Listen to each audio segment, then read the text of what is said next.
ഈശോയെ, എന്താ കുട്ടാ? ഈശോയെ, എനിക്കിന്ന് ഭയങ്കര ദേഷ്യം തോന്നുക. ആരോടാ മോനെ നിനക്ക് ദേഷ്യം? അതെ ഈശോയെ, ഞാനിന്ന് എൻ്റെ അമ്മയോട് വഴക്കുണ്ടാക്കി, ദേഷ്യപ്പെട്ടു. അതെന്തിനാ അങ്ങനെ ചെയ്തത്? അതെ, അമ്മ ഞാൻ മൊബൈലും ഇന്റർനെറ്റും ഒക്കെ ഉപയോഗിക്കുമ്പോൾ എന്നോട് എന്നും വഴക്കാ. ഞാൻ ഇത്തിരി സമയം ഗെയിം കളിക്കുമ്പോഴത്തേക്കും അമ്മ വഴക്ക് തുടങ്ങും. മൊബൈലിൽ ഗെയിം കളിക്കാൻ തുടങ്ങിയാലുണ്ടല്ലോ ഈശോയെ, നിർത്താനേ പറ്റില്ല. ഭയങ്കര രസമാ.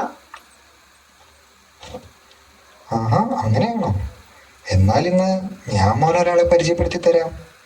Carlo Acutis. അവനെൻ്റെ കൂട്ടുകാരനാ. നീ പറയുന്ന മൊബൈലും ഇന്റർനെറ്റും ഒക്കെ അവനും ഒത്തിരി ഇഷ്ടമായിരുന്നു. ദാ നോക്ക്.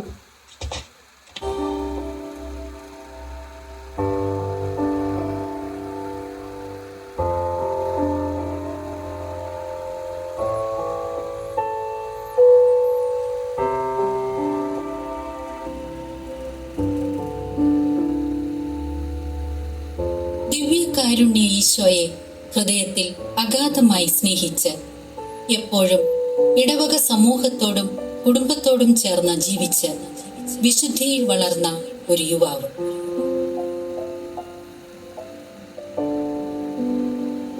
ഇന്റർനെറ്റിന്റെ വിവിധ സാധ്യതകളെ ഉപയോഗപ്പെടുത്തി ചെറുപ്രായത്തിൽ തന്നെ ദിവ്യകാരുണ്യ അത്ഭുതങ്ങളെ ഡോക്യുമെന്ററികളാക്കി ലോകത്തിന് സമ്മാനിച്ച പുണ്യജീവിതം.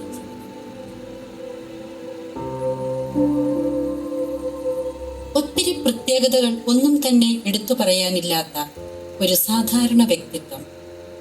പക്ഷേ സ്വർഗത്തെ ലക്ഷ്യമാക്കി ജീവിക്കുന്നതിലെ അസാധാരണമായ ജാഗ്രത. വെറും 15 വയസ്സുവരെ മാത്രം ജീവിച്ച ഒരു യുവാവ്.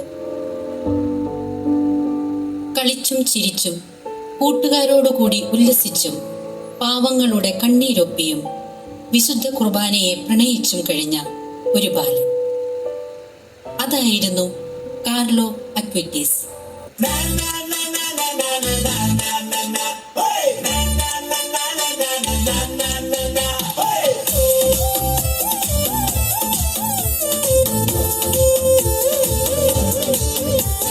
കാർലോ, വിശുദ്ധ കാർലോ, ഈശോദൻ കൂട്ടുകാരൻ. കുഞ്ഞുനാൾ മുതൽ മാതാപിതാക്കളെ സ്നേഹിച്ചനുസരിച്ചു. കാർലോ, വിശുദ്ധ കാർലോ, ഈശോദൻ കൂട്ടുകാരൻ. പരിശുദ്ധ കുർബാനയും അമ്മതൻ ജപമാലയും എന്നെന്നും ചേർത്തുമെത്തി.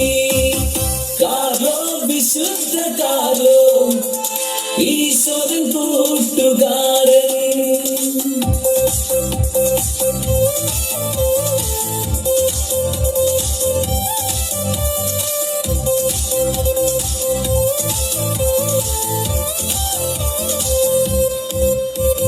കൂട്ടുകൂടി പാട്ടുപാടി നൃത്തമാടി സാക്ഷ്യമേകി. കാർലോ, വിശുദ്ധ കാർലോ, ഈശോദൻ കൂട്ടുകാരൻ.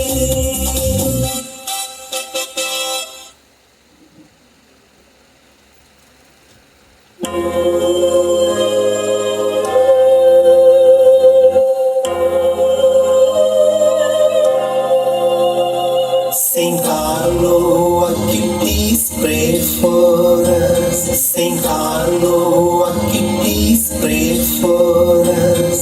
Saint Carlo Acutis, pray for us.